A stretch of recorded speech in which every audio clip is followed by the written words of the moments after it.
ഇപ്പോൾ civil service എന്ന് കേൾക്കുമ്പോൾ തന്നെ അത് ഭയങ്കര ഗ്ലാമറസ് ആയിട്ടുള്ളൊരു പ്രൊഫഷനാണ്. അതിലേക്ക് വരാനായിട്ട് ഒരുപാട് കഷ്ടപ്പെട്ട് പഠിച്ച് ഞാനും ഒരു പ്രിലിമിനറി ഒക്കെ എഴുതിയ ആളാണ്. സോ എനിക്കറിയാം അതിനെ പറ്റിയിട്ട്.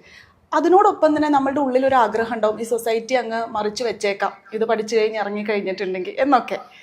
പക്ഷേ ഇപ്പോൾ കളക്ടർ ബ്രോൻ്റെ ഒരു അവസ്ഥ നോക്കുമ്പോൾ സിവിൽ സർവീസ് പഠിച്ച് IAS ആവുന്നതിനേക്കാളും നല്ലത് രാഷ്ട്രീയത്തിൽ ഇറങ്ങിയാൽ മതിയായിരുന്നു എന്ന് തോന്നുന്നുണ്ടോ? ഒരിക്കലുമല്ല. സിവിൽ സർവീസ് വേറെയാണ്, രാഷ്ട്രീയം വേറെയാണ്. രാഷ്ട്രീയം എന്ന് പറഞ്ഞു കഴിഞ്ഞാൽ അതിന് വേണ്ടുന്ന ക്വാളിറ്റീസും ഡിഫറെൻ്റ് ആണ്. അത്യാവശ്യം വേണ്ടുന്നത്, ഫസ്റ്റ് ആൻഡ് ഫോർമോസ്റ്റ് വേണ്ടുന്നത് അത്യാവശ്യം നല്ല തൊലിക്കട്ടിയാണ്. തൊലിക്കട്ടി എന്ന് പറഞ്ഞാൽ മോശം അർത്ഥത്തിലല്ല. നിങ്ങൾക്ക് പല കാര്യങ്ങളും, ഒരു അപമാനങ്ങളാണെങ്കിലും അല്ലെങ്കിൽ ഒരു ലെവൽ വിട്ട് ചിലപ്പോൾ അപ്സ് ആൻഡ് ഡൗൺസ് നമുക്ക് സ്റ്റൂപ്പ് ചെയ്ത് ഒരു സ്ട്രാറ്റജിക് ആയിട്ട് നമുക്ക് സാധാരണഗതിയിൽ പലർക്കും ചെയ്യാൻ ചളിപ്പ് തോന്നുന്ന കാര്യങ്ങൾ പോലും. ഇപ്പോൾ ഉദാഹരണം ശരിക്കും ഒന്ന് ആലോചിച്ച് നോക്കൂ. അവനവൻ്റെ തന്നെ ഫോട്ടോ പ്രിന്റ് എടുത്ത് ചുമരിൽ അവിടെ ഇവിടെയൊക്കെ ഒട്ടിക്കാൻ വേണ്ടി അവനവൻ തന്നെ ഇരുന്നിട്ട് പ്ലാൻ ചെയ്യുന്നത് ഞാൻ ശരിക്കും അത് ചമ്മുന്നൊരു കേസാണ്. You cannot do that. പക്ഷെ രാഷ്ട്രീയത്തിൽ അത് നിങ്ങൾക്ക് ചെയ്യാൻ സാധിക്കണം. അതിൽ തെറ്റൊന്നുമില്ല, ഞാൻ തെറ്റായിട്ടല്ല പറയുന്നത്. പക്ഷെ നമ്മളെ പ്രൊമോട്ട് ചെയ്തല്ലേ പറ്റുള്ളൂ അല്ലേ? അത് നിങ്ങൾ തന്നെ ചെയ്യണം. അപ്പൊ ഒരു ലെവൽ വിട്ടിട്ട് അതൊക്കെ ചെയ്യണം. പിന്നെ അതിനു വേണ്ടി സ്ട്രാറ്റജൈസ് ചെയ്യുക. ഈ ഒരു കരിയർ, പൊളിറ്റിക്കൽ കരിയർ എന്ന് പറഞ്ഞു കഴിഞ്ഞാൽ ഒരു ഗെയിമാണ്. അതിനകത്ത് ശരിക്കും ഇൻവോൾവ് ചെയ്ത് കളിച്ച് അതൊക്കെയാണ്. അത് ഒരു കൃത്യമായിട്ടുള്ള റൂൾസ് ഓഫ് ദ ഗെയിം പോലും പലപ്പോഴും ഉണ്ടാവില്ല. Civil service is entirely different thing. അതും രണ്ടും കമ്പാരിസൺ പോലും ഇല്ല. പക്ഷെ പലരും സിവിൽ സർവീസിൽ വന്നിട്ട് രാഷ്ട്രീയത്തിലോട്ടൊക്കെ പോയത് കൊണ്ടാണെന്ന് തോന്നുന്നു എല്ലാവരും സിവിൽ സർവീസിനകത്ത് എന്തെങ്കിലുമൊക്കെ ഇഷ്യൂ എന്തെങ്കിലും ഉണ്ടെങ്കിൽ ഉടനെ രാഷ്ട്രീയം നോക്കരുതോ, അതല്ലേ people think that it's a natural അതിലോട്ട് നെക്സ്റ്റ് പോകേണ്ടതാണെന്നുള്ളതാണ്. പബ്ലിക് ലൈഫിൽ സിവിൽ സർവൻറ്റുകൾ പലപ്പോഴും ഇഷ്ടമുണ്ടെങ്കിലും ഇഷ്ടമില്ലെങ്കിലും they get thrust into it. ആൾക്കാർ തിരിച്ചറിയും. അല്ലെങ്കിൽ വളരെയധികം പോളിസി ലെവലിലുള്ള വലിയ കാര്യങ്ങളൊക്കെ ചിലപ്പോൾ തീരുമാനം എടുക്കുന്നതിൻ്റെയൊക്കെ ഭാഗമൊക്കെ ആവാൻ അവസരം ഉണ്ടാവും. പിന്നെ ചെറിയ പ്രായത്തിൽ തന്നെ വലിയ റെസ്പോൺസിബിലിറ്റീസ് ഇട്ട് ഇതൊക്കെയാണ് ശരിക്കും അതിനകത്തുള്ളൊരു അതർ സൈഡ്. രണ്ടും വളരെ ക്ലോസ് ആയിട്ട് വർക്ക് ചെയ്യുന്ന രണ്ട് മേഖലകളാണെങ്കിലും ഐ ഡോണ്ട് തിങ്ക് നാച്ചുറൽ ആയിട്ട് അങ്ങോട്ടേക്ക് ഒരു ട്രാൻസിഷൻ എന്ന ആൾക്കാർ പ്രതീക്ഷിക്കുന്ന പോലെ it doesn't suit for many people. Personality wise it doesn't suit. എനിക്കും അത്ര കംഫർട്ട് തോന്നുന്ന ഒരു കാര്യമല്ല ഈ രാഷ്ട്രീയത്തിൽ ഇറങ്ങിയിട്ട് പലരും ചെയ്യുന്ന. അത് ഒരു ദിവസം ഒരു പാർട്ടിയുടെ കൂടെ അതൊന്നും ജസ്റ്റിഫൈ ചെയ്യാൻ പറ്റാത്ത വിധത്തിലുള്ള കാര്യങ്ങൾ. ഒരു തമിഴ്നാട്ടിൽ IPS രാജിവെച്ചിട്ട് നമ്മുടെ പുള്ളിക്കാരൻ രാഷ്ട്രീയത്തിലേക്കൊക്കെ ഇറങ്ങിയ വാർത്തയൊക്കെ ആയിരുന്നു. BJPക്ക് വേണ്ടി പ്രവർത്തിക്കുകയൊക്കെ ചെയ്തു. അപ്പോൾ മോസ്റ്റ് ഓഫ് ദി സിവിൽ സർവീസിലുള്ള ആൾക്കാരൊക്കെ ഇപ്പോൾ ഈ ഒരു ട്രാക്ക് മാറ്റി പിടിക്കുന്ന ഒരു ഇതിനെക്കാട്ടിലും കൂടുതൽ പേര് ബിസിനസ്സിലേക്ക് ഇറങ്ങി പോകുന്നുണ്ട്. പിന്നെ ഇതൊക്കെ കാലാകാലങ്ങളിൽ ഉണ്ടാവുന്നതല്ലേ. സിവിൽ സർവീസിൽ നിന്ന് പണ്ട് കാലം തൊട്ടേ റിസൈൻ ചെയ്തിട്ട് പൊളിറ്റിക്സിൽ പോയിട്ടുള്ള എത്രയോ മഹാരഥന്മാരുണ്ട്. ഇപ്പൊ കേന്ദ്രത്തിൽ പ്രത്യേകിച്ചും കേന്ദ്ര മന്ത്രിസഭകളിൽ പല കാലങ്ങളിലായിട്ട് വളരെ പ്രഗത്ഭരായിട്ടുള്ള എത്രയോ മിനിസ്റ്റേഴ്സ് പലരും സത്യത്തിൽ സിവിൽ സർവീസ് വിട്ടിട്ട് പോയത്. അത് ലോകത്തും അങ്ങനെ തന്നെയാണ്. ജപ്പാനിലൊക്കെ മിക്ക ഇതും സിവിൽ സർവൻസ് തന്നെയാണ്. പ്രൈം മിനിസ്റ്റേഴ്സ് എല്ലാവരും എക്സ് സിവിൽ സർവൻസ് ഒക്കെ തന്നെയാണ് അങ്ങോട്ട് വന്നത്. അവർ അവിടെ ടു ആൻഡ് ഫ്രോ പോകാൻ തിരിച്ചു വരാനും ഒക്കെ ഉള്ള ഫ്രീഡം ഉള്ള അങ്ങനെയൊക്കെയാണ്.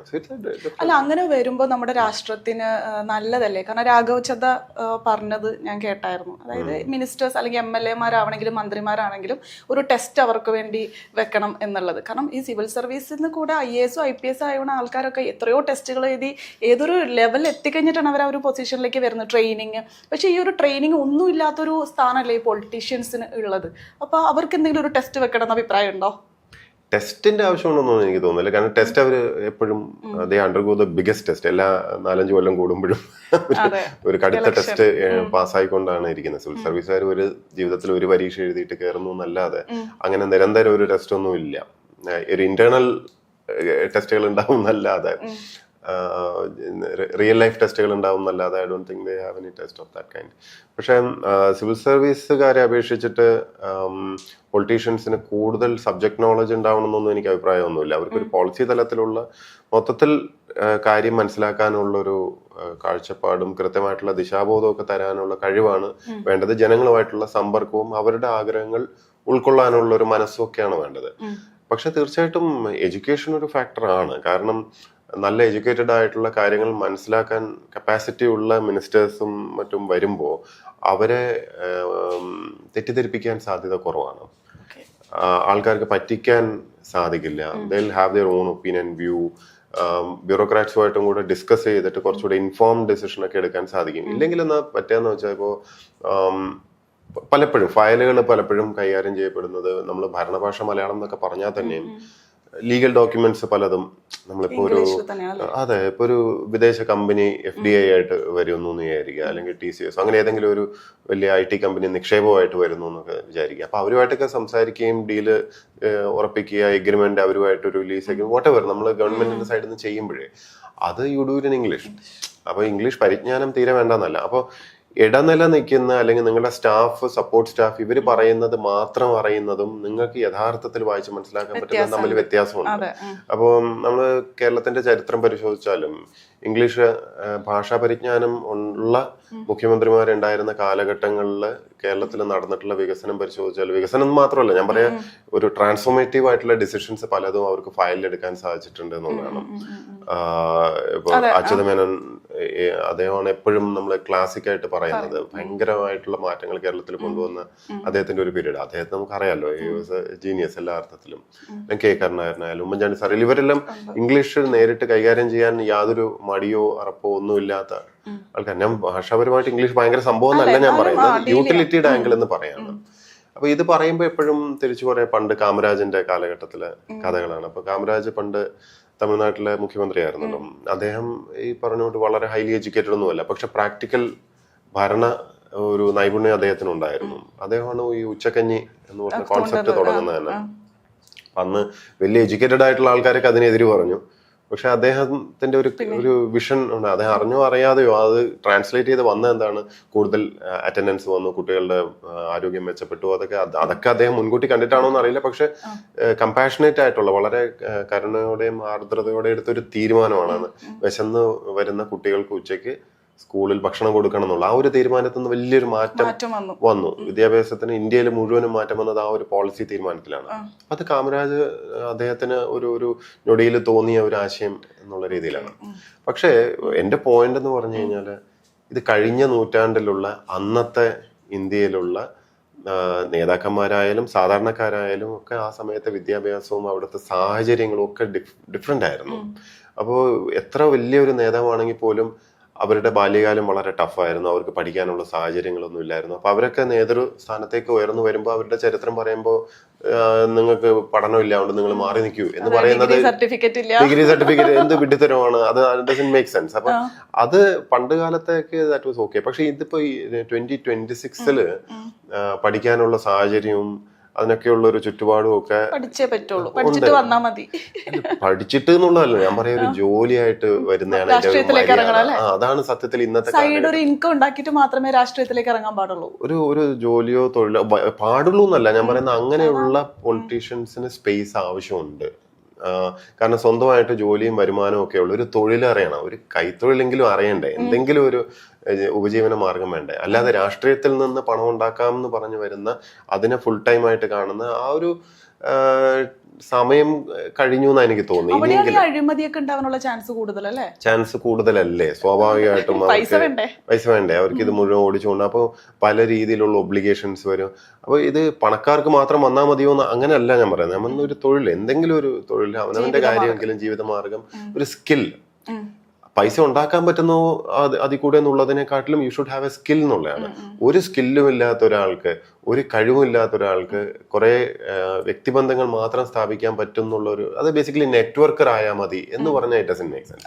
ഇപ്പൊ ഇന്നിപ്പോ നമ്മൾ കാണുന്ന ഒരു പ്രത്യേകത എന്ന് പറഞ്ഞാൽ നല്ല നെറ്റ്വർക്കറുകളെയാണ് കൂടുതൽ നല്ല രാഷ്ട്രീയക്കാരായിട്ട് കാണുന്നത്. അല്ലാതെ ഒരു പോളിസി തലത്തിൽ ചിന്തിക്കുന്നവരോ വലിയ മാറ്റങ്ങൾ കൊണ്ടുവരുന്ന ഒന്നുമല്ല. വ്യക്തിബന്ധങ്ങളാണ്. ഇപ്പൊ ഒരു ഇലക്ഷനൊക്കെ കഴിയില്ല. അപ്പൊ ഇലക്ഷന്റെ സമയത്തും ശ്രദ്ധിച്ചാൽ അറിയാം, ഒരു കാൻഡിഡേറ്റിന്റെ വിന്നബിലിറ്റി നമ്മൾ നോക്കുന്ന എപ്പോഴും ആ കോൺസ്റ്റിറ്റ്യുവൻസിയിലുള്ള സാധാരണ വീടുകൾ, അവരൊക്കെ ആയിട്ട് എല്ലാ സാധാരണക്കാരൊക്കെ ആയിട്ട് കണക്ഷൻ ഉണ്ടോ എന്നുള്ളതാണ് നോക്കുന്നത്. അതിനേക്കാൾ ഉപരി PR വർക്കും ഫേസ്ബുക്കിൽ എന്തോരം പോസ്റ്റ് ഇടണം. അതെ, അതും ഒരു തരം കണക്ട് ആണല്ലോ, റീച്ച് ഔട്ട് ആണ്, ആൾക്കാരിലേക്ക് എത്തണം. എന്നാലും കഴിവതും നിങ്ങളെ വീട്ടില് ഒരു ആവശ്യത്തിന് എത്തിപ്പെടുന്ന ആള്, കല്യാണത്തിനും മരണത്തിനും ഒക്കെ വരുന്ന ഒരു ആള്, അങ്ങനെയൊക്കെ ആവുമ്പോഴാണ് കണക്ട്. എന്നാ പിന്നെ വോട്ട് ചെയ്തേക്കാം.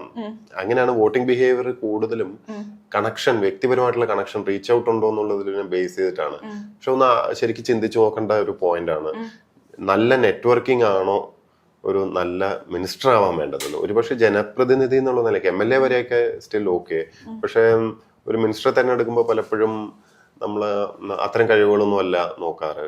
സീനിയോറിറ്റി, കമ്മ്യൂണിറ്റി, അങ്ങനെ പല പരിഗണനകളുമാണ്. അപ്പം യാതൊരു വിദ്യാഭ്യാസം പോട്ടെ, ഞാൻ പറയുന്ന കഴിവ് എന്ന് പറഞ്ഞൊരു സാധനമുണ്ടല്ലോ, ഒരു ഫയലോ എന്തെങ്കിലും ഒരു വിഷയം സംസാരിച്ചാൽ അത് മനസ്സിലാക്കാനുള്ളൊരു കപ്പാസിറ്റിയോ, അതും പ്രായത്തിന്റെ ഇതോ അതൊന്നും നോക്കിയിട്ടല്ല. നമ്മൾ ഏറ്റവും പ്രായമുള്ള ഒരാൾ സീനിയറാണ്, പിന്നെ കമ്മ്യൂണിറ്റി വൈസ് സ്ലോട്ട് ഉണ്ട്, ഇങ്ങനെയൊക്കെ നോക്കിയിട്ടായിരിക്കും പലപ്പോഴും. അപ്പൊ അതേസമയം അതേ പാർട്ടിയിൽ അതേ കൂട്ടത്തിൽ തന്നെ നല്ല മിടുക്കന്മാരോ മിടുക്കികളൊക്കെ ഉണ്ടാവും. സിനിമയിൽ അഭിനയിച്ചാലും മതി.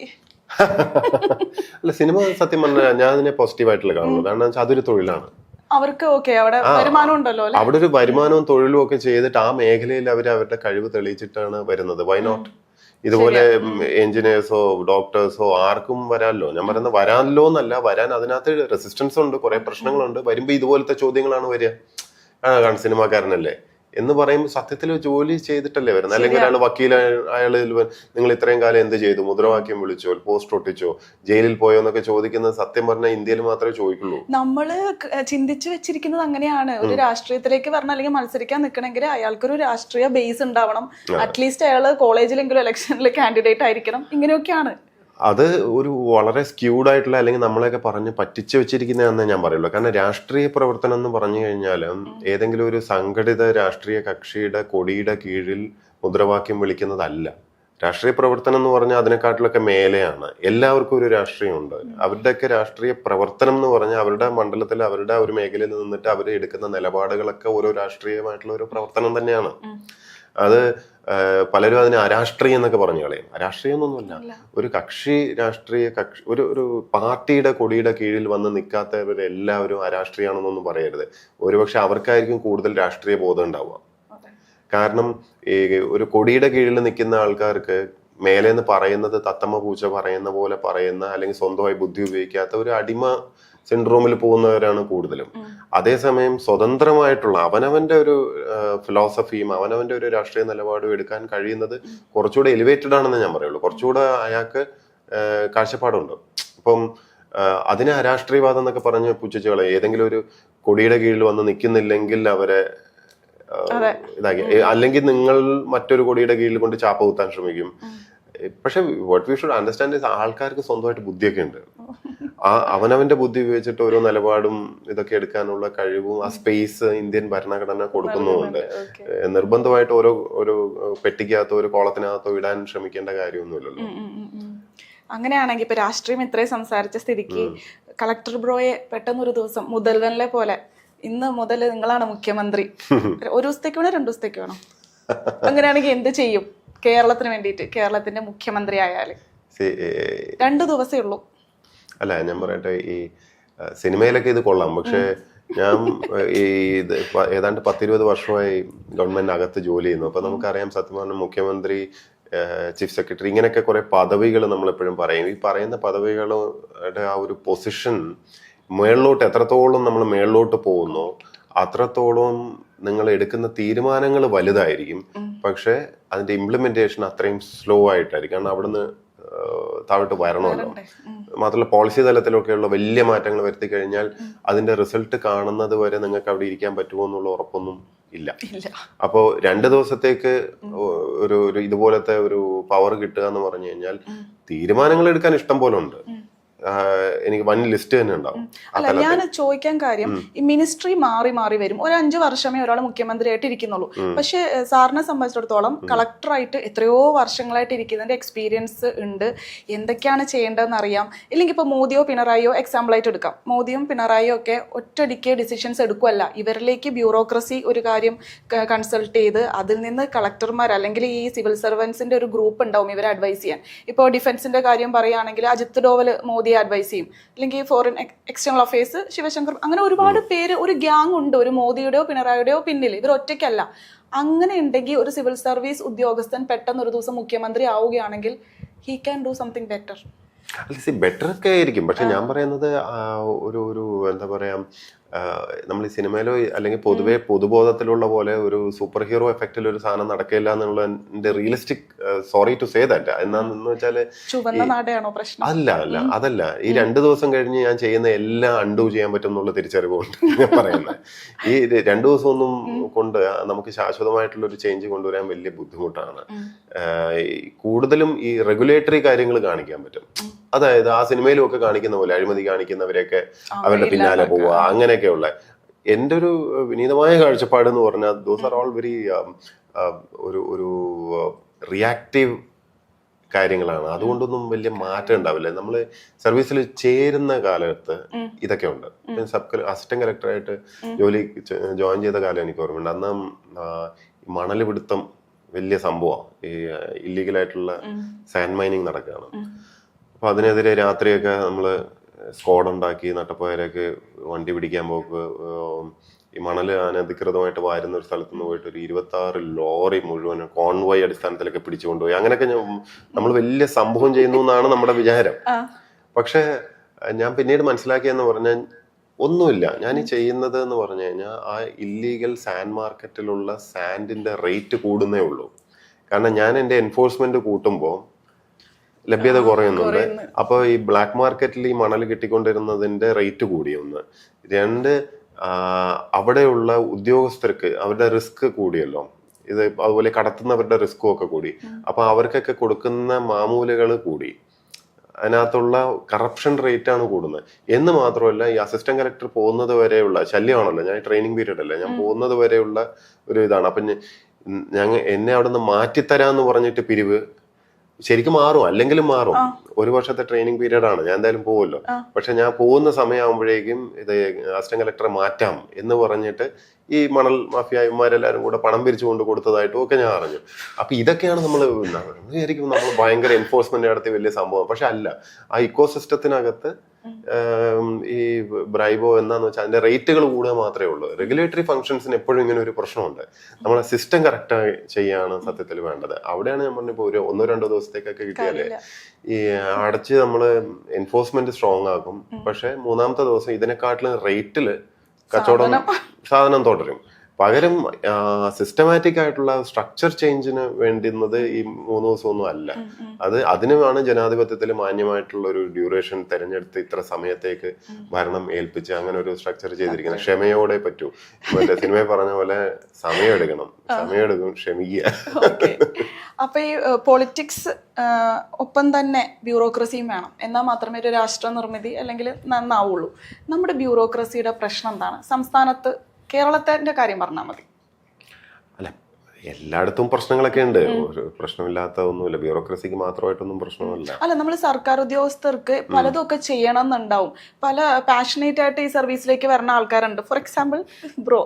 അപ്പോൾ അങ്ങനെ ചെയ്യാൻ ഉദ്ദേശിക്കുന്നവർക്ക് പോലും ഈ പറഞ്ഞ പോലെ ഒരു പറ്റുന്നില്ല. നമ്മുടെ മുകളിലിരിക്കുന്ന ഓഫീസർമാർ വേറെ രീതിയിലാണ് ചിന്തിക്കണം, അതിൻ്റെ മുകളിൽ വേറെ ആൾക്കാർ. ഇതെല്ലാം കൂടി അവസാനം നമ്മൾ എന്നാ വേണ്ട കിടക്കട്ടെ എന്ന് പറഞ്ഞ ഫയൽ മാറ്റി വെക്കുന്ന പല അവസ്ഥകളും സാധാരണ ഒരു സർക്കാർ ഉദ്യോഗസ്ഥനും ഉണ്ടാവാറുണ്ട്. പക്ഷെ അങ്ങനെ അതിനെതിരെ ഫൈറ്റ് ചെയ്യുന്ന ആൾക്കാർക്ക് ഒന്നെങ്കിൽ ട്രാൻസ്ഫർ അല്ലെങ്കിൽ സസ്പെൻഷൻ, ഇതൊക്കെയാണ് നമ്മൾ കണ്ടുകൊണ്ടിരിക്കുന്നത്. ഇതിന് എന്തെങ്കിലും ഒരു മാറ്റം ഉണ്ടാവുമോ? തീർച്ചയായിട്ടും. ഇതെല്ലാം നമ്മുടെ ജനാധിപത്യത്തില് നമ്മുടെ കോൺസ്റ്റിറ്റ്യൂഷൻ വന്നത് 50-ലാണ്. പക്ഷെ നമ്മുടെ ഈ സിവിൽ സർവീസ് ഘടന എന്ന് പറയുന്നത് അതിന് മുമ്പേ ഉള്ളതാണ്. ബ്രിട്ടീഷുകാരുടെ ആ ഒരു കാലഘട്ടം തൊട്ടേ ഉള്ളതാണ്. അപ്പൊ ഒരു കൊളോണിയൽ സ്റ്റൈലിലാണ് ഇവിടത്തുകാരെ നിയന്ത്രിച്ച് കൺട്രോൾ ചെയ്ത് ഇങ്ങനെ കൊണ്ടുപോകാൻ വേണ്ടിയുള്ള ഒരു സ്ട്രക്ചർ തന്നെ. ആ സ്ട്രക്ചർ തന്നെയാണ് ഇപ്പോഴും തുടരുന്നത്. അതുകൊണ്ട് തന്നെ ആ സ്വഭാവം അതിനകത്ത് ബാക്കി കിടപ്പുണ്ട്. അതുകൊണ്ടാണ് ജനങ്ങളെ ഒരു നിയന്ത്രിക്കേണ്ട പോലെയോ അല്ലെങ്കിൽ അവര് കീഴിലാണെന്നുള്ള രീതിയിൽ ആറ്റിറ്റ്യൂഡ് വരുന്നത് ഉദ്യോഗസ്ഥരുടെ പൊതുവിൽ. അപ്പൊ ഇതിനകത്ത് പഠിച്ച് പുതുതായിട്ടൊക്കെ വരുന്ന യങ്സ്റ്റേഴ്സ് ഒക്കെ ഉണ്ട്. അവരൊക്കെ കുറച്ചുകൂടെ ലോകപരിചയമുള്ളവരും ആ കൊളോണിയൽ ഹാങ് ഓവർ എന്നൊക്കെ മാറി ചിന്തിക്കുന്ന കുറെ പേരുണ്ട്. അപ്പൊ അവര് വരുമ്പോ ഈ പറഞ്ഞോട്ട് വലിയ ബുദ്ധിമുട്ടാണ്. ഇത് മെറിറ്റിനല്ല അല്ലെങ്കിൽ ശരിക്കല്ല, ന്യായത്തിനല്ല, നീതിക്കല്ല സ്ഥാനം, വേറെ പല രീതിയിലാണ് ഇത് നടക്കുന്നതൊക്കെ കാണുമ്പോൾ ദേ ഫീൽ ഫ്രസ്ട്രേറ്റഡ്. ഇതൊക്കെ സത്യമാണ്. അപ്പൊ ഇത് സുരക്ഷ കിട്ടണം. റൂൾ ഓഫ് ലോ എന്ന് പറഞ്ഞൊരു സംഭവം, നിയമം ആണ് ഏറ്റവും പ്രധാനം. ആരാണ് സീനിയർ എന്നുള്ളതല്ല. അപ്പൊ ഒരു കീഴുദ്യോഗസ്ഥനാണെങ്കിലും നിയമം അയാൾക്ക് പറഞ്ഞു കഴിഞ്ഞാൽ അയാളുടെ അനുകൂലമായിട്ട് വേണം സിസ്റ്റം നിൽക്കാൻ, അല്ലെ? പക്ഷെ അൺഫോർച്ചുനേറ്റ്ലി നമ്മുടെ രീതി ഇവിടെ ഹയറാർക്കി ബേസ്ഡ് ആണ്. അതെ. അപ്പൊ മുകളിലുള്ള ആള് ഈ ജോർജ് സാർ സിനിമയിൽ കാണുന്ന പോലെ ജോർജ് സാർ സീനിയർ ആയതുകൊണ്ട് ജോർജ് സാർ പറയുന്നത് കേട്ടേ പറ്റുള്ളൂ. അപ്പൊ താഴെയുള്ള പോലീസുകാരൊക്കെ ശരി എന്താണെന്ന് അവർക്ക് തിരിച്ചറിവുണ്ടെങ്കിലും ദേ ആർ ഹെൽപ്ലെസ്, അല്ലെങ്കിൽ അവര് ഉപദ്രവിച്ചു കളയും. ഇതാണ് നടക്കുന്നത്. അപ്പൊ ഇതിന് ഒരു പരിഹാരം വേണമെന്നുള്ളത് മനസ്സിലാക്കിയിട്ടാണ് സുപ്രീം കോടതിയും കെ.എസ്. രാധാകൃഷ്ണൻ സാറ്, മലയാളിയാണ്, അദ്ദേഹം എഴുതിയ ജഡ്ജ്മെന്റ് ആണ് TSR സുബ്രഹ്മണ്യം എന്ന് പറഞ്ഞ ഒരു കേസുണ്ട്. ഇത് 12 13 ആ സമയത്ത് എന്തോ ഇറങ്ങിയ, അല്ല 12 അല്ല, എനിക്കൊന്ന് 14 അപ്പൊ ആ ജഡ്ജ്മെന്റിന്റെ അടിസ്ഥാനത്തില് ഒരു സിവിൽ സർവീസ് ബോർഡ് എന്ന് പറഞ്ഞൊരു കോൺസെപ്റ്റ് കൊണ്ടുവന്നു.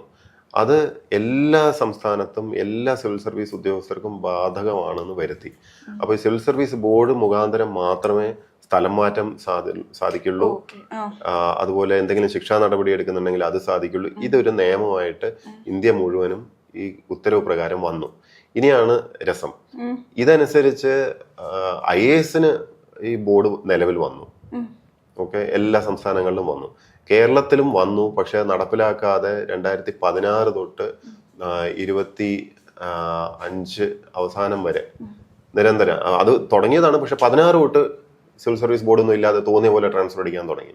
അതിനെതിരെയാണ് IAS അസോസിയേഷൻ കേസ് കൊടുത്ത് ഞങ്ങൾ കേസ് ജയിച്ചിട്ട് സിവിൽ സർവീസ് ബോർഡ് മുഖാന്തരം അല്ലാതെ ഒന്നും ചെയ്യാൻ പാടില്ല എന്നുള്ള വിധി ഞങ്ങൾ മേടിച്ചു. അതായത് ഒരു IAS ഉദ്യോഗസ്ഥനെ പണിഷ് ചെയ്യണമെങ്കിൽ ഈ ഒരു പണിഷ് ചെയ്യണമെങ്കിലോ അല്ലെങ്കിൽ ട്രാൻസ്ഫർ ചെയ്യണമെങ്കിലോ എന്ത് വേണമെങ്കിലും ഈ സ്റ്റേറ്റ് സിവിൽ സർവീസ് ബോർഡ് മുഖാന്തരം മാത്രമേ സാധിക്കുള്ളൂ എന്നുള്ള നിയമം. അത് നിയമമാണ്, സുപ്രീം കോടതി വിധിയുണ്ട്. അതിനനുസരിച്ച് കേന്ദ്ര ഗവൺമെന്റ് റൂൾ അമെൻഡ് ചെയ്തിട്ടുണ്ട്. അതാണ് നിയമം. അത് അനുസരിക്കാതിരുന്ന ചില സംസ്ഥാനങ്ങളിൽ ഒരു സംസ്ഥാനമായിരുന്നു കേരളം. അപ്പൊ കാറ്റിൽ കേസ് കൊടുക്കുകയും അതാത് സമയത്തെ ചീഫ് സെക്രട്ടറിമാർക്കെതിരെ കണ്ടംപ്റ്റ് വരെ എടുത്തിട്ടാണ് അത് IAS അസോസിയേഷൻ ഇപ്പൊ നടപ്പിലാക്കിയെടുത്തത്. ഇനിയാണ് ചോദ്യം, ഇതേ ജഡ്ജ്മെന്റ്, സുപ്രീം കോടതി ജഡ്ജ്മെന്റ് കേരളത്തിലുള്ള എല്ലാ സിവിൽ സർവീസ് ഉദ്യോഗസ്ഥർക്കും ഉണ്ട്. ഇതിന്റെ ആനുകൂല്യം ഉണ്ട്, IAS-കാർക്ക് മാത്രമല്ല. അപ്പൊ കേരളത്തിൽ സ്റ്റേറ്റ് സിവിൽ സർവീസ് ബോർഡ് ഇനിയും രൂപീകരിച്ചിട്ടില്ല. സുപ്രീം കോടതി വിധി നിലനിൽക്കെ ഇനിയും അത് ചെയ്തിട്ടില്ല. കേരളത്തിലുള്ള സർവീസ് സംഘടനകളൊന്നും അത് ആവശ്യപ്പെട്ടതായിട്ട് ഞാൻ കണ്ടിട്ടില്ല. അവർ അറിയാഞ്ഞിട്ടാണോ എന്നറിയില്ല. ഇത് കൊടുക്കുന്ന സുരക്ഷ വളരെ ഹൈ ആണ്. അതായത് നിങ്ങളെ തോന്നിയ പോലെ അങ്ങോട്ടും ഇങ്ങോട്ടും ഇട്ട് ഫുട്ബോൾ പോലെ അടിക്കാൻ പറ്റില്ല. നിങ്ങൾക്കെതിരെ തോന്നിയ പോലെയുള്ള ശിക്ഷാ നടപടികൾ എടുക്കാൻ പറ്റില്ല. ഈ കമ്മിറ്റി മുഖാന്തരം പറ്റില്ല. ഈ കമ്മിറ്റിക്കകത്ത് പോകുമ്പോൾ എന്താ ഇത്ര വലിയ സംഭവം എന്ന് വിചാരിക്കും. കമ്മിറ്റി വഴി പോകുമ്പോൾ വ്യത്യാസമുണ്ട്. കാരണം ഇതെല്ലാം രേഖപ്പെടുത്തേണ്ടി വരും. കാര്യകാരണം എന്തിനാണെന്നുള്ള പറയേണ്ടി വരും. അപ്പൊ നിങ്ങൾക്ക് ഒരു സ്ഥലത്ത് ഒരു വില്ലേജ് ഓഫീസറായിട്ട് 2 വർഷത്തേക്കാണ് അപ്പോയിന്റ്മെന്റ് നിശ്ചയിക്കുന്നത്. 2 വർഷം ടെന്യൂറും ഇതിനകത്ത് പറയുന്നുണ്ട്. ഫിക്സ്ഡ് ടെന്യൂറാണ് ഇതിനകത്ത് പറയുന്നത്. അപ്പൊ 2 വർഷത്തേക്ക് വില്ലേജ് ഓഫീസറായിട്ട് അവിടെ പോസ്റ്റ് ചെയ്തിട്ടുണ്ടെങ്കിൽ ആര് പറഞ്ഞാൽ, മേലുദ്യോഗസ്ഥനാണെങ്കിലും രാഷ്ട്രീയക്കാരൻ ആര് വിളിച്ചു പറഞ്ഞാലും ചെയ്യേണ്ടാത്ത സാധനം അയാൾ ചെയ്യേണ്ട കാര്യമില്ല.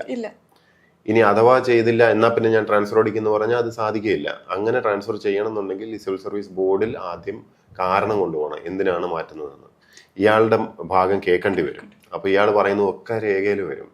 അത് പിന്നീട് കോടതിയിലൊക്കെ പോയാൽ ബുദ്ധിമുട്ടാവുന്നതുകൊണ്ട് തോന്നിയ പോലെ ചെയ്യില്ല. അപ്പൊ സാറിന്റെ കേസിൽ ഇതൊക്കെ നോക്കിയായിരുന്നോ? പിന്നെ ഒരു കുപ്പി മേടിക്കാത്തോണ്ടാണല്ലോ ഇങ്ങനെയൊക്കെ വന്നത്. ഇത് പാലിച്ചില്ലല്ലോ. എന്റെ കേസിനകത്തും പാലിച്ചില്ല. അതിനുശേഷമാണ് ഈ കാറ്റെന്ന് വളരെ ക്ലിയർ ആയിട്ടുള്ള വിധി വരികയും ചെയ്തത്. ഞാൻ പറഞ്ഞ നിയമം ഏറ്റവും കൂടുതൽ പാലിക്കേണ്ടത് സർക്കാരാണ്, ജീവനക്കാരെക്കാട്ടിലും. സർക്കാരാണല്ലോ ആദ്യം ഈ ആക്ടും ഇതൊക്കെ ഫസ്റ്റ് പോയിന്റ് ഓഫ് ഇമ്പാക്ട് അവരാണല്ലോ. അപ്പൊ government has to first obey law. അപ്പൊ ഇവിടെയുള്ള ഈ TSR സുബ്രഹ്മണ്യം കേസ് ജഡ്ജ്മെന്റ് പ്രകാരം ഉള്ള ഒരു സേഫ് ഗാർഡ്സ് കിട്ടുകയാണെങ്കിൽ IAS ഉദ്യോഗസ്ഥർക്ക് ഇപ്പൊ അത് അവകാശമായി ക്ലീൻ ആയിട്ട് കിട്ടിയിട്ടുണ്ട്. ഇനി ഏതെങ്കിലും ചീഫ് സെക്രട്ടറി അത് ലംഘിക്കാൻ ശ്രമിക്കുകയാണെങ്കിൽ ഡെഫിനറ്റ്ലി കണ്ടംപ്റ്റ് വീണ്ടും പോകും. അത് ഇനി അത് ലംഘിക്കാൻ ധൈര്യപ്പെടുമെന്ന് തോന്നുന്നില്ല.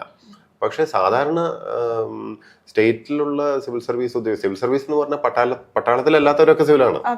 അപ്പൊ ഇവിടെയുള്ള എല്ലാ സിവിൽ സർവീസ് ഉദ്യോഗസ്ഥർക്കും ശരിക്ക് ഈ അവകാശം ഉള്ളതാണ്.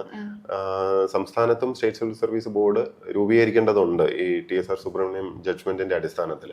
അതിനിയും വന്നിട്ടില്ല. അത് വന്നു കഴിഞ്ഞാൽ നല്ലൊരു വ്യത്യാസം ഉണ്ടാകും. ഞാൻ പറഞ്ഞത് ഒറ്റയടിക്ക് പരിഹാരം ഒന്നും ഉണ്ടാവില്ല. പക്ഷെ ഇതുപോലുള്ള കൊച്ചു കൊച്ചു കാര്യങ്ങൾ വേണ്ടേ? അല്ല, എന്തായാലും ഓരോ കളക്ടറായിട്ട് വരുമ്പോഴും അവരവർക്ക് തന്നെ ഒരു തോന്നലുണ്ടാവുമല്ലോ, ഈ ജില്ലയിൽ ഞാൻ ഇന്നതൊക്കെ ചെയ്യണം, അല്ലെങ്കിൽ നന്മ ചെയ്യണം, അത് ചെയ്യണം, ഇത് ചെയ്യണം എന്നൊക്കെ, ഇതിനൊക്കെ ഒബ്സ്റ്റക്കിൾ ആയിട്ട് വരുമ്പോൾ ഈ ഒരു ബോർഡ് ഉള്ളത് നല്ലത് തന്നെയല്ലേ? തീർച്ചയായിട്ടും. മാത്രമല്ല സിവിൽ സർവീസ് ഉദ്യോഗസ്ഥർ എല്ലാവരും പുണ്യാളന്മാരാണെന്നൊന്നും എനിക്ക് അഭിപ്രായമൊന്നുമില്ല. അപ്പോൾ അവര് തെറ്റ് ചെയ്താലും ഈ ബോർഡ് മുഖാന്തരം അവരെ മാറ്റാൻ പറ്റും, അത് രേഖയിൽ വരും. ഇപ്പൊ പലപ്പോഴും നടക്കുന്നതെന്ന് വെച്ചാൽ എന്തെങ്കിലുമൊക്കെ കുഴപ്പമുണ്ടെങ്കിലും അതങ്ങ് ബ്രഷിംഗ് അണ്ടർ ദ കാർപ്പറ്റ്, പുറത്ത് പറയാതെ അതങ്ങ് ഒളിച്ചു തീർക്കുന്ന, അതിന്റെ ആവശ്യമില്ല. രേഖയിൽ തന്നെ വരുന്നതാണ് അതിന്റെ ഒരു മര്യാദ. ഫയലിൽ അത് രേഖപ്പെടുത്തുക, അത് പുറത്ത് അറിയേണ്ടതാണെങ്കിൽ വിവരാവകാശത്തിൽ പുറത്ത് കൊടുക്കുക. ആ ഒരു ട്രാൻസ്പെറൻസി, നേരത്തെ പറഞ്ഞ പോലെ ട്രാൻസ്പെറൻസിയാണ് ഏറ്റവും പ്രധാനം. ഇപ്പോൾ റൈറ്റ് ടു ഇൻഫോർമേഷൻ ആക്ട് പറഞ്ഞ് നിർത്തിയോണ്ട് അങ്ങനെ ഒരു പുസ്തകമൊക്കെ എഴുതിയിട്ടുണ്ട്. പക്ഷേ റൈറ്റ് ടു ഇൻഫോർമേഷൻ ആക്ട് സാധാരണ ജനങ്ങളിലേക്ക് സത്യം പറഞ്ഞാൽ ഇപ്പോഴും എത്തിയിട്ടില്ല. ഈ നമ്മളെപ്പോലുള്ള കുറച്ച് മീഡിയാസിനോ, അല്ലെങ്കിൽ മീഡിയാസാണ് ഇത് കൂടുതൽ ഉപയോഗിക്കുന്നത്. കാരണം അവർക്ക് ന്യൂസ് വേണം, അതിൻ്റെ വാസ്തവം അറിയണം, അതുകൊണ്ട് ഇവർ RTI അയക്കുന്നു, നേടുന്നു. ഒരു സാധാരണ ജനത്തിലേക്ക് ഈ RTI എന്തുകൊണ്ടാണ് എത്താത്തത്? അവർക്ക് മനസ്സിലാവുന്നില്ലേ ഇവരുടെ അവകാശങ്ങൾ? ഇങ്ങനെ RTI വഴി ചോദിച്ചാൽ അവിടെ എന്താ നടക്കുന്നത്, ഫയൽ ഇപ്പോൾ ഏത് ടേബിളിലാണ്, എവിടം വരെ എത്തി, അതെന്താണ്? അത് ക്ലാസ് കൊടുക്കാഞ്ഞിട്ടാണോ മനഃപൂർവ്വം ജനങ്ങൾക്ക്? അല്ല, ഈ ബുക്ക് എഴുതിയത് കൊണ്ട് അവയർനെസ് ആവുന്നില്ല എന്നാണ് എനിക്ക് തോന്നുന്നത്. ബുക്ക് എഴുതിയത് ഈ അവയർനെസ് ഇല്ലായ്മ കണ്ടതുകൊണ്ടാണ്. ഇപ്പോ ആ ബുക്കിന്റെ സെയിൽ നമ്പേഴ്സ് നോക്കിയാൽ അറിയാം അതിന് എത്രത്തോളം മാർക്കറ്റിൽ അതിന് ആവശ്യം ഉണ്ടായിരുന്നു എന്നുള്ളത്. കാരണം ഇതിപ്പോ 7ാമത്തെ പതിപ്പോ മറ്റോ ആയി, എഡിഷനായി. അപ്പോ എന്ന് മാത്രമല്ല അത് ഉപയോഗിച്ചിട്ടുള്ള ഫീഡ്ബാക്ക്, ഇങ്ങനെ ഒരു പ്രശ്നം പരിഹരിക്കാൻ പറ്റി, അങ്ങനെ ഇങ്ങനെ എന്നൊക്കെ പറഞ്ഞ് ഓരോരുത്തർ മെസ്സേജും ഫേസ്ബുക്കിൽ പോസ്റ്റും ഒക്കെ ഇടുന്ന സമയത്ത് യു ഫീൽ ഗുഡ്. കാരണം പലർക്കും നേരത്തെ പറഞ്ഞ പോലെ പറഞ്ഞു കൊടുക്കാത്തതുകൊണ്ട് തന്നെയാണ്. എന്തുകൊണ്ട് പറഞ്ഞു കൊടുത്തില്ല എന്നും ആലോചിക്കണം. ഈ RTI എന്ന് പറയുന്നത് സർക്കാർ സംവിധാനം അല്ലെങ്കിൽ എസ്റ്റാബ്ലിഷ്മെന്റ് ഉദ്യോഗസ്ഥർ ഇവർക്കെതിരെ ഉപയോഗിക്കുന്ന ഒരു ടൂളാണല്ലോ. പൗരൻ അപ്പുറത്തെ സൈഡിൽ നിന്ന് ഉപയോഗിക്കുന്നതാണ്. ഇപ്പൊ ഈ RTI എന്താണ്, ഇത് നിങ്ങൾ ഉപയോഗിക്കൂ എന്ന് പറഞ്ഞാൽ അങ്ങോട്ടേക്ക് സിസ്റ്റം പോയി പറയില്ല സ്വാഭാവികമായിട്ടും. കാരണം ശല്യമാണ്. കൂടുതൽ ചോദ്യങ്ങൾ വരും തോറും നിങ്ങൾ വൾണറബിൾ ആവും, നിങ്ങൾ ശ്രദ്ധിക്കണം, നിങ്ങൾ സൂക്ഷിക്കണം, അങ്ങനെയൊക്കെയാണ്. അപ്പൊ generally you don't want to. അതിന്റെ സ്റ്റെപ്സ് വെറുതെ നമ്മുടെ പ്രേക്ഷകർക്കായിട്ടൊന്ന് പറയുമോ, ഒരു റീലാക്കി എനിക്ക് ഇടാൻ വേണ്ടിട്ട്? RTI ശരിക്കും വളരെ സിമ്പിൾ ആയിട്ട് കാണേണ്ടതാണ്. ഏറ്റവും ശക്തമായിട്ടുള്ളൊരു ടൂളാണ്. പണ്ട് പാർലമെന്റിലോ അല്ലെങ്കിൽ അസംബ്ലിയിലോ MLAക്കോ MPക്കോ മാത്രമാണ് സർക്കാരിനോട് ചോദ്യം ചോദിക്കാൻ പറ്റുന്നത്. ആ ചോദ്യം ചോദിക്കാനുള്ള അവകാശം സാധാരണ പൗരന്മാർക്ക് കിട്ടിയതാണ് ഈ RTI വഴി. അപ്പൊ ശരിക്കും എന്ത് പവറാന്ന് ആലോചിക്കും. പക്ഷെ ചോദ്യമാണ് ചോദിക്കേണ്ടത്. പലപ്പോഴും ചോദ്യം ചോദിച്ചാൽ മതിയല്ലോ എന്ന് പറയുമ്പോഴും അത് തലയിൽ കറക്റ്റ് കയറുമല്ലോ. പോയി ചോദിക്കുക എന്താണെന്നറിയോ, ഒപ്പീനിയൻ ചോദിച്ചാൽ. ചോദ്യം ചോദിക്കാനും അറിയണം. അതാണ് ഈ പുസ്തകത്തിൽ വളരെ വ്യക്തമായിട്ട് ഡീറ്റെയിൽ ആയിട്ട് ഞാൻ പറയുന്നത്. ആദ്യം എന്താ ചോദിക്കേണ്ടതെന്ന് മനസ്സിലാക്കണം, അതിന് ഫയൽ എന്താണെന്ന് മനസ്സിലാവണം. ഞാൻ 2 ചാപ്റ്റർ ഫയലിന് വേണ്ടി തന്നെയാണ്. ഫയലിന്റെ സ്ട്രക്ചർ എന്താണ്, നോട്ട് ഷീറ്റ് എന്താണ്, ഇതിനകത്ത് കറസ്പോണ്ടൻസ് എന്താണ്, ഇതൊക്കെ ഒന്ന് ബേസ് മനസ്സിലാവണം. അതുപോലെ ഇത് അഡ്മിനിസ്ട്രേറ്റീവ് സാങ്ഷൻ എന്താണ്, ടെക്നിക്കൽ സാങ്ഷൻ എന്താണ്, ഇതൊന്നും വലിയ തലപോകുന്ന കാര്യമൊന്നുമല്ല. പക്ഷെ ഒന്ന് വായിച്ചു വിട്ട് കഴിഞ്ഞാൽ നിങ്ങൾക്ക് മനസ്സിലാവും. എങ്കിലേ എന്ത് ചോദിക്കണം എന്ന് മനസ്സിലാവുള്ളൂ. ഇപ്പൊ നിങ്ങളുടെ വീടിന്റെ ഫ്രണ്ടിലുള്ള ഒരു റോഡ് മെയിൻറ്റെയിൻ ചെയ്യുന്നില്ല, കാലാകാലമായിട്ട് കുണ്ടും കുഴിയും ഒക്കെയാണ്, നിങ്ങൾ പറയാവുന്നിടത്തൊക്കെ പറഞ്ഞു, ആരും ഒന്നും ചെയ്യുന്നില്ല. നിങ്ങൾക്ക് ഇത് നന്നാക്കണം എന്നുണ്ടെങ്കിൽ ചോദ്യം ചോദിക്കും, ഈ റോഡ് എന്താ നന്നാക്കാത്തത് എന്ന് ചോദിച്ചിട്ട് ഒരു കാര്യമില്ല. കാരണം എവിടെയാണ് ഒരു കുഴപ്പം അത് റിജക്ട് ചെയ്യാൻ വേണ്ടിയിട്ടാണ് സർക്കാർ ഓഫീസിൽ ആളുകൾ. സർക്കാരിന്റെ ഇപ്പുറത്തെ സൈഡിലാണ് RTIന്റെ ട്രെയിനിങ്ങുകൾ മുഴുവൻ നടക്കുന്നത്. ട്രെയിനിങ് മുഴുവൻ നടത്തുന്നത് സർക്കാർ ഉദ്യോഗസ്ഥർക്ക് വേണ്ടിയും വിവരാവകാശ ഉദ്യോഗസ്ഥർക്ക് വേണ്ടിയാണ്. അവരെന്താ പഠിപ്പിക്കുന്നത്, എങ്ങനെ റിജക്ട് ചെയ്യാം, എങ്ങനെയാണ് ഏത് കൊടുക്കാൻ പാടില്ല, ഇതൊക്കെയാണ് ആ ഫോക്കസ്. ഈ പുസ്തകം നേരെ തിരിച്ചാ, ഇത് ഇപ്പുറത്തെ സൈഡിൽ നിന്നാണ് കഥ പറയുന്നത്. ജനങ്ങൾക്ക് വേണ്ടിയാണ്. ജനങ്ങൾ എങ്ങനെ ഇത് ക്രാക്ക് ചെയ്യണം എന്നുള്ളതാണ്. ചോദ്യമായിട്ട് ചോദിക്കണം. ഇൻഫർമേഷൻ, റൈറ്റ് ടു ഇൻഫർമേഷൻ ആണ്. അപ്പൊ ഇൻഫർമേഷനെ ചോദിക്കാവൂ, ഒപ്പീനിയൻ ചോദിക്കരുത്. എന്തുകൊണ്ടാണ് ഇത് ശരിയാ, എന്തുകൊണ്ട് എന്നൊന്നും ചോദിച്ചിട്ട് കാര്യമില്ല. എന്തുകൊണ്ടെന്ന് പറഞ്ഞാൽ ഇറ്റ് ബിക്കംസ് എൻ ഒപ്പീനിയൻ, അഭിപ്രായമായി പോകും. ഇപ്പൊ ഒരു ഉദാഹരണത്തിന് നമ്മുടെ വീട്ടിന്റെ നേരെ ഫ്രണ്ടിൽ ഒരു റോഡുണ്ട്. ഈ റോഡ് വളരെ മോശമായിട്ടാണ് മെയിൻറ്റെയിൻ ചെയ്യുന്നത്. ആരാണ് ഇതിന്റെ ഓണർ എന്ന് പോലും സത്യത്തിൽ സാധാരണക്കാരനെ അറിയണമെന്നില്ല. പഞ്ചായത്താണോ, തൊട്ടടുത്തുള്ള കോർപ്പറേഷൻ ആണോ, ഇനി വല്ല സ്മാർട്ട് സിറ്റിയുടെ ആണോ, മെട്രോ ആണോ, ആരാണ് ഇതിന്റെ ഓണർ, അല്ലെങ്കിൽ ആരാണ് ഇതിന്റെ മെയിൻ്റനൻസ് നടപ്പിലാക്കുന്നതെന്ന് പോലും അറിയില്ല. ആരുടെ അടുത്താണ് പരാതിപ്പെടേണ്ടതെന്ന് അറിയില്ല. ഇതുപോലെയാണ് പല കാര്യങ്ങളും. അപ്പോൾ ഫയൽ മൂവ്മെന്റ് എന്താണ്, ഫയൽ സ്ട്രക്ചർ എന്താണ്, ഒരു അസറ്റിന്റെ ഓണർ എന്താ, ഇതൊക്കെ കേൾക്കുമ്പോൾ തന്നെ സാധാരണക്കാരൻ പേടിച്ചങ്ങ് മാറിപ്പോകും. ഇപ്പൊ അവരെ സംബന്ധിച്ചിടത്തോളം ആകെ അറിയേണ്ടത് ഈ റോഡ് എന്തുകൊണ്ട് മെയിൻറ്റെയിൻ ചെയ്യുന്നില്ല എന്നുള്ളതാണ്. പക്ഷെ അങ്ങനെ ചോദിച്ചാൽ കിട്ടില്ല. നമ്മൾ റൈറ്റ് ടു ഇൻഫർമേഷൻ ആണ് ചോദിക്കേണ്ടത്. അപ്പൊ ഇന്ന സ്ഥലത്തുനിന്ന് ഇന്ന വരെയുള്ള റോഡ്, ഇതിന്റെ മെയിൻ്റനൻസ് ആരാണ്, ഏത് ഉദ്യോഗസ്ഥനാണ്. അപ്പൊ ഈ നമ്മൾ to find who has to be held accountable. അക്കൗണ്ടബിലിറ്റി വരുമ്പോൾ, ആളുടെ പേരൊക്കെ വരുമ്പോഴാണ് നടപടികൾ, ആക്ഷൻ വന്നു തുടങ്ങുക. അപ്പൊ ചോദ്യം ചോദിക്കേണ്ട രീതികൾ എങ്ങനെയാണ്, ഏത് രീതിയിൽ ഡ്രാഫ്റ്റ് ചെയ്യണം, ആദ്യത്തെ ഒരു RTI ആപ്ലിക്കേഷൻ ഇടുമ്പോൾ അവിടുത്തെ ഒരു ഇൻഫർമേഷൻ ഓഫീസർ ഉണ്ടാവും. അവിടുന്ന് കിട്ടിയില്ലെങ്കിൽ നമ്മൾ അപ്പീൽ എങ്ങനെ, ഫസ്റ്റ് അപ്പീൽ എങ്ങനെ ഫയൽ ചെയ്യണം, അപ്പോൾ അപ്പലേറ്റ് അതോറിറ്റി എങ്ങനെയാണ്, എവിടെയാണ്, എങ്ങനെയാണ് അത് കൊടുക്കുന്നത്, അവിടെ നിന്നും കിട്ടുന്നില്ലെങ്കിൽ നമ്മൾ സെക്കൻഡ് അപ്പീൽ എങ്ങനെയാണ് പോകേണ്ടത്. യഥാർത്ഥത്തിൽ ഒരു RTI കൊടുത്ത് തുടങ്ങുന്ന കളി തുടങ്ങുന്നത് ശരിക്ക് ആദ്യത്തേത് റിജക്ട് ചെയ്ത് കഴിഞ്ഞിട്ടാണ്. ശരിക്കും ഫസ്റ്റ് അപ്പീലാണ് കളി. അത് എത്ര ദിവസമാണ്? നമ്മളിപ്പോ ഈ പറഞ്ഞ പോലെ 30 ദിവസം നമ്മളൊരു ലെറ്റർ RTI, അതായത് വെള്ള പേപ്പറിൽ സ്റ്റാമ്പ് ഒക്കെ ഒട്ടിച്ച്, എത്ര രൂപയുടെ സ്റ്റാമ്പ് ആയിരുന്നു ഇത്? 10 രൂപയുടെ. പക്ഷെ അതുപോലും അങ്ങനെ പോലും ആവശ്യമില്ല. ഇതിന്റെ RTIക്ക് ഒരു പോർട്ടലുണ്ട്, ഓൺലൈൻ പോർട്ടലുണ്ട്, സ്റ്റേറ്റിന്റെ ഉണ്ട്, സെൻട്രൽ ഗവൺമെന്റിന്റെ ഉണ്ട്. ഞാൻ RTI അപേക്ഷകൾ കൊടുക്കുമ്പോൾ വീട്ടിൽ നിന്ന് പുറത്തിറങ്ങാറില്ല. മുഴുവനും വീട്ടിൽ നിന്ന് ഇരുന്ന് ഒരു മൊബൈലോ അല്ലെങ്കിൽ ഒരു ലാപ്ടോപ്പോ ഉണ്ടെങ്കിൽ നമുക്ക് കംപ്ലീറ്റ് അതിനകത്ത് തന്നെ ചെയ്യാം. ഏത് ഡിപ്പാർട്ട്മെന്റിലേക്കാണെങ്കിലും ഒറ്റ പോർട്ടലാണ്, എല്ലാത്തിനും ഒരു പോർട്ടലുണ്ട്, അതിനകത്ത് എല്ലാം ചെയ്യാം. അതൊക്കെ ഈ പുസ്തകത്തിൽ വിശദമായിട്ട് കൊടുക്കുന്നുണ്ട്. ഇപ്പോൾ ഈ പോർട്ടലിൽ പെടാത്ത ചിലതും ഉണ്ട്, അത് വേറെ. ഇപ്പം പൊതുമേഖലാ സ്ഥാപനങ്ങൾ ചിലതൊന്നും അതിനകത്ത് വന്നിട്ടില്ല, അത് വേറെ രീതിയിലാണ്. അല്ലെങ്കിൽ ഇത് മുഴുവൻ ഇതിനകത്ത് തന്നെ ചെയ്യാം. ചെല്ലാനെടുത്ത് ട്രഷറിയിൽ അടയ്ക്കുന്നത് ഉൾപ്പെടെ നമുക്കിപ്പോൾ ഓൺലൈനിൽ ചെയ്യാൻ സാധിക്കും. ഇത് വീട്ടിൽ നിന്ന് പുറത്തിറങ്ങണ്ട, 10 രൂപ ചെലവാക്കിയിട്ട് നമുക്ക് ചോദ്യം ചോദിക്കാം. ഈ ചോദ്യം ചോദിക്കുന്നതിന് ഉണ്ടാക്കുന്ന ഒരു ഇമ്പാക്റ്റ് ആണ് ഞാൻ പറയുന്നത്. നമ്മൾ മലയാളികൾക്കുള്ള നമ്മുടെ സ്ട്രെങ്ത് എന്ന് പറഞ്ഞാൽ എഴുത്തും വായനയല്ലേ, നമുക്ക് അക്ഷരാഭ്യാസം ഉണ്ട് എന്നുള്ളതല്ലേ. അപ്പൊ ഞാൻ ഈ പുസ്തകത്തിന്റെ ഭാഗമായിട്ട് കുറെ റിസർച്ച് ചെയ്തപ്പോഴാണ് മനസ്സിലായത്, മറ്റ് സംസ്ഥാനങ്ങളിലാണ് ഏറ്റവും കൂടുതൽ ഈ വിവരാവകാശം ഉപയോഗിച്ചിട്ട് ഇമ്പാക്റ്റ് ഉണ്ടാക്കിയിട്ടുള്ളത്. കേരളത്തിൽ വാർത്തകൾ ഉണ്ടായിട്ടുണ്ട്, കുറെ മാധ്യമപ്രവർത്തകര് തൽക്കാലം ഒരു RTI ഇടുന്നു, ഒരു വാർത്ത ഉണ്ടാക്കുന്നു, വാർത്ത അവിടെ തീർന്നു, ശരിക്കും അതിനപ്പുറം ഒന്നും പോകുന്നില്ല. അതേസമയം മറ്റ് സംസ്ഥാനങ്ങളിൽ കുറെ ഞാൻ കണ്ടതെന്ന് പറഞ്ഞാൽ ആക്ടിവിസ്റ്റുകൾ, ചില NGOs ഇവരൊക്കെ വളരെ വളരെ ശ്രദ്ധ കൊടുത്തിട്ട് ഓരോ ഇഷ്യൂസ് എടുത്ത് അതിന്റെ പിന്നാലെ ഫോളോ അപ്പ് ചെയ്ത് റിസൾട്ട് ഉണ്ടാക്കിയിട്ടുണ്ട്.